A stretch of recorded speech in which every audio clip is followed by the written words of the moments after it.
Ya, siap Ibu. Assalamualaikum warahmatullahi wabarakatuh. Waalaikumsalam warahmatullahi wabarakatuh. Gimana kabarnya di pagi hari ini anak-anak? Alhamdulillah. Baik, Bapak. Allahu Akbar. Baik, Bapak. Terima kasih.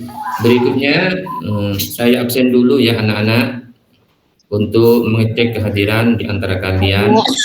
Saya mau absen dulu dari pertama Mas Duki.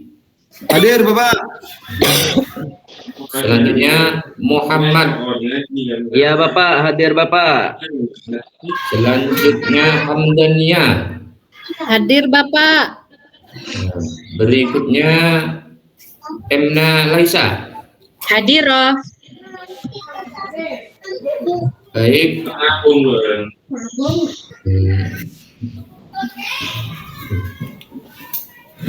Baik anak-anakku sekalian.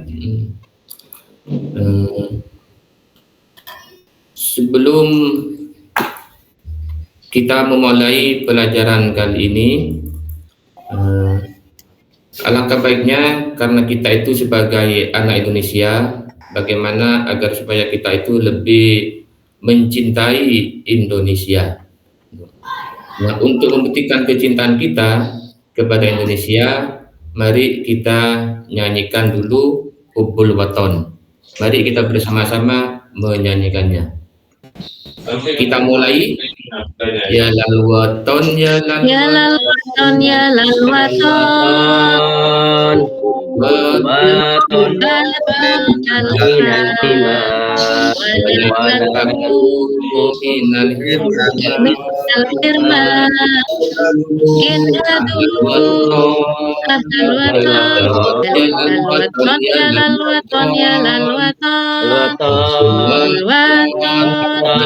minal iman wala takun minal al-waton Indonesia biladi anta kulul fahoma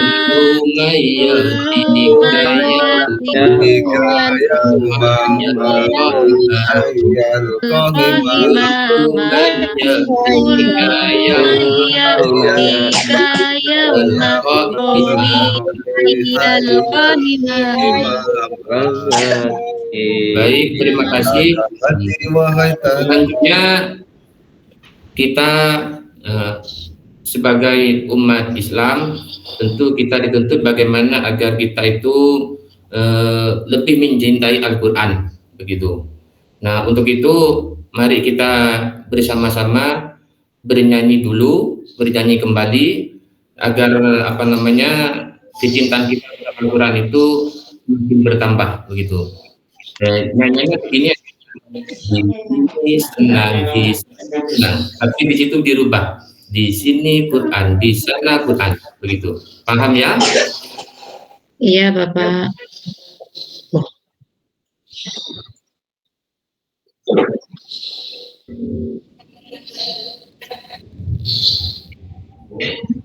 Ya, enak.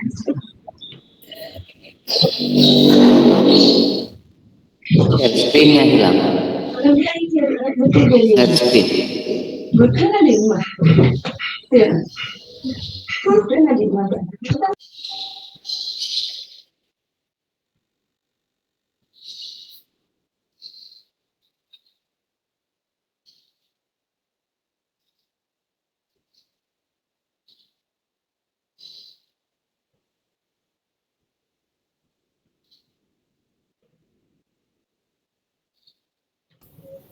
Suaranya Pak Adi, di mute Pak Adi, jenengan. Masih termute, Pak. Pak Adi.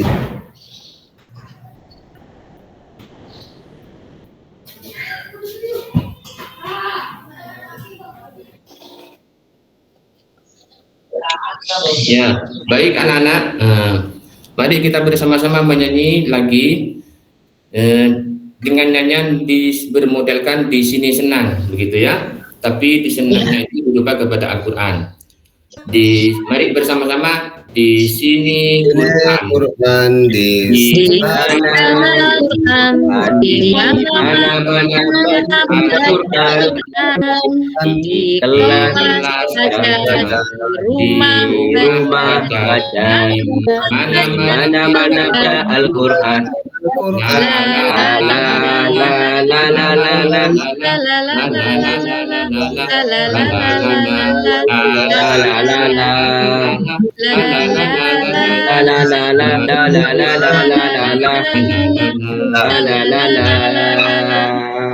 Baik, terima kasih. Untuk berikutnya sebelum kita masuk ke materi, kita mari perhatikan dulu, karena materi kita pada kesempatan kali ini adalah tentang keautentikan Al-Quran. Mari kita bersama-sama dulu perhatikan naskah Al-Quran, naskah Al-Quran yang ditulis pada masa Khalifah Utsman. Begitu ya anak-anak? Iya Ya Bapak. Bapak. Naskah mushaf Al-Quran ditulis pada masa Utsman, di mana mushaf ini dikenal dengan istilah mushaf Utsmani, begitu ya. Kenapa kok ditulis mushaf Utsmani? Karena Al-Quran itu ditulis pada masa pemerintahan Sayyidina Utsman, begitu. Paham anak-anak? Iya. Paham Bapak. Pak. Baik. Untuk berikutnya kita memahami dulu tujuan pembelajaran yang akan kita pelajari pada kesempatan pagi hari ini. Adapun tujuan dari tema keautentikan Al-Quran adalah yang pertama, kita itu sebagai peserta didik harus bisa menjelaskan bukti-bukti keautentikan Al-Quran. Dan kedua, kita itu sebagai peserta didik harus bisa membuktikan keautentikan Al-Quran. Kemudian yang nomor tiga, kalian sebagai peserta didik harus bisa menunjukkan contoh-contoh keautentikan Al-Quran. Itu beberapa tujuan yang harus dilaksanakan dalam pembelajaran kali ini. Nah, untuk selanjutnya, mari kita amati tentang bagaimana kita itu menghayati keautentikan Al-Quran. Oke. Allah Subhanahu wa taala menegaskan akan senantiasa menjaga kesucian, kemurnian dan keautentikan Al-Qur'an sebagaimana dijelaskan oleh Allah Subhanahu wa taala dalam firman-Nya yang berbunyi A'udzu billahi minasyaitonir rajim. Bismillahirrahmanirrahim. Inna nahnu nazzalna dzikra wa inna lahu lahafizun. Allah. Jadi di dalam Quran surat Al-Hijr ayat 9 di sini Allah Subhanahu wa taala itu menjelaskan sesungguhnya kata Allah, firman Allah, sesungguhnya kamilah yang menurunkan Al-Quran dan sesungguhnya kami yang benar-benar memeliharanya. Nah, berangkat dari ayat inilah bahwa Al-Quran itu akan selalu terjaga keasliannya dan kemurniannya. Terjaganya Al-Quran tentang keautentikannya itu akan dijaga oleh Allah Subhanahu wa taala mulai dari turunnya Al-Quran kepada Nabi Muhammad melalui perantaraan malaikat Jibril disampaikan kepada Nabi Muhammad hingga nyampe kepada kita dan akhirnya sampai nanti di akhir zaman Al-Quran itu selamanya akan tetap dijaga oleh Allah Subhanahu wa taala.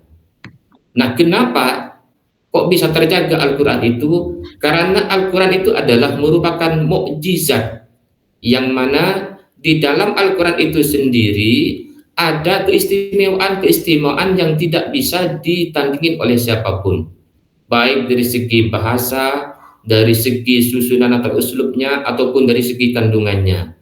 Nah, karena hal seperti itu tidak bisa ditandingi, maka otomatis tak ada satupun makhluk yang bisa memberikan contoh-contoh atau yang bisa mendatangkan ayat-ayat seperti apa yang disampaikan oleh Al-Quran.